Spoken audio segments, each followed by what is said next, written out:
Iš tikrųjų reikia kalbėti apie tai, kad ES vienaip ar kitaip yra globalizacijos proceso išdava, ar ne, euroglobalizmas. Tiek švietimo sistema, nacionalinė švietimo sistema, ar ne, tiek tautinė kultūra įsiliejusi ES ir tapus to euroglobalistinių subjekto, sakykime, dalimi, jinai tampa atviresnė ir iš karto pažeidžiamesnė, ar ne. Visų pirma, globalizacijos epochoje mes turim suvokti, kad šiuo metu šitą diskusiją vis dėlto atstovauja dvi kultūros, ar ne, globalistinė kultūra ir, sakykime, tam tikrą prasme tautinė kultūra.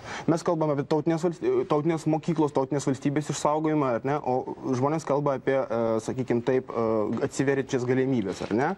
Aš norėčiau tik pasakyti, kad vartotojiškos kultūros plitimas, ar ne, ir, sakykime, taip, kitų globalizacijos įtakų poveikis, reiškia, poveikis švietimo sistemai ir visam socializacijos, jauno žmogaus socializacijos procesui gali būti labai... Integracija siejant su vartotojišku plitimu. Tai yra visos vakarų krikščioniškos civilizacijos atributas, ar ne? Dabar kalbėkim, reiškia, taip. Dabar įsivaizduokim, jeigu lopšelėje arba darželėje arba pačių žemiausių klasių jau yra, sakykime, taip, skiepijama, sakykime, arba duodama mokytis daugiau, sakykime, Europos istorijos negu Lietuvos istorijos, ar ne?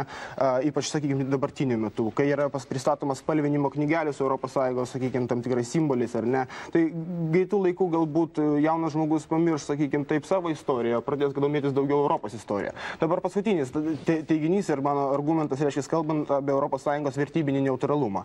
Visų pirma, būtina pabrėžti, kad iš tikrųjų, sakykime, tai yra žmogaus pasirinkimas ir sprendimas ir iš tikrųjų yra vertybiškai neutrali. Tik tai keletą faktų. Šis, aišku, nenorėčiau grįžti prie tų, sakykime, homoseksualizmo temos, ar ne, bet vis dėlto reikėtų paminėti. Sausio mėnuo Europos parlamento sprendimas, 20 balsų persvara, Europos parlamentas priėmė iš tikrųjų neįpareigojantį, greičiau rekomenduojantį sprendimą, kad vis dėlto Europos parlamentas vertintų labai palankiai, jeigu valstybės narės legalizuotų homoseksualistų santuokų įteisinimą. Aš nekalbu, ką su jais daryti, aš nekalbu apie jų deportaciją, bet aš tik kalbu apie tam tikras vertybinės tendencijas, ar ne?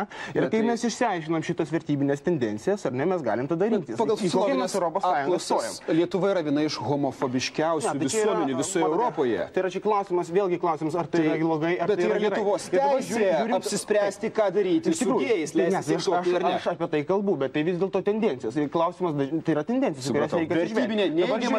Dabar žiūrėkim, ką tai atsako Lenkijos parlamentas, ar ne, kur iš tikrųjų euroskeptinės jėgos yra labai stiprios. Jisai atsako, reiškia, visai neseniai priėmė įstatymą, kuriuo teigiama, kad vertybiniais ir moraliniais klausimais Lenkijos įstatymai bus aukštesni negu ES. Be abejo, ES įstatymai nereglamentuoja, sakykime, moralinių, sakykime, dalykų, kaip ir švietimo jie nereglamentuoja, ar ne? Bet sakykime, taip jau matosi tendencijos ir nacionalinės valstybės, kurios iš tikrųjų nori išsaugoti savo, sakykime, taip, tu į savitą požiūrį tautinę kultūrą. Dėkui, pana Kašinui. Ministre, jūs buvote euroskeptikas. Taip. Kaip nutiko ir kuriuo momentu jūs atsivertėt? Tada subrendau pirmiausia. Tarptautinių santykių ir politikos mokslo institutas, išsilavinimas.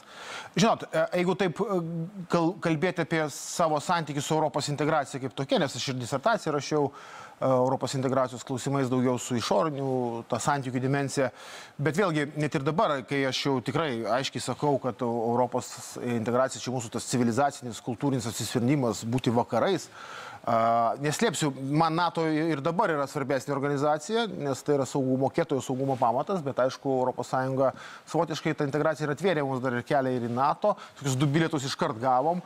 Ir dabar prisideda prie saugumo gal kitom priemonėm, bet ir iki šiol, tam tikri procesai pačioje Europos Sąjungoje, jie neturi būti priimti kaip duotybė. Mes turim kaip valstybė būti kūrianti Europos Sąjungą. Ne tik priimanti viską, bet ir galvojanti, kaip tą Europos integraciją pakreipti ir mūsų nacionalinio intereso kryptimi.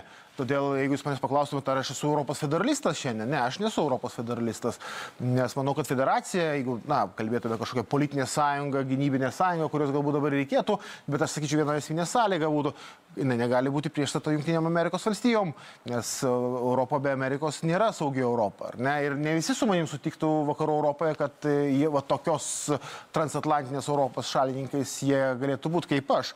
Tai tam tikrą prasme ir toliau ta diskusija vizija, kokia ta Europa ateityje galėtų būti, kaip jin saugo savo sienas. Jis atvira visiems, visam trečiam pasauliu, ar jinai saugo savo sienas. Aš už Europos tvirtovę, kuri saugo savo kultūrą, tradicijas, vertybės, europietiškas vertybės.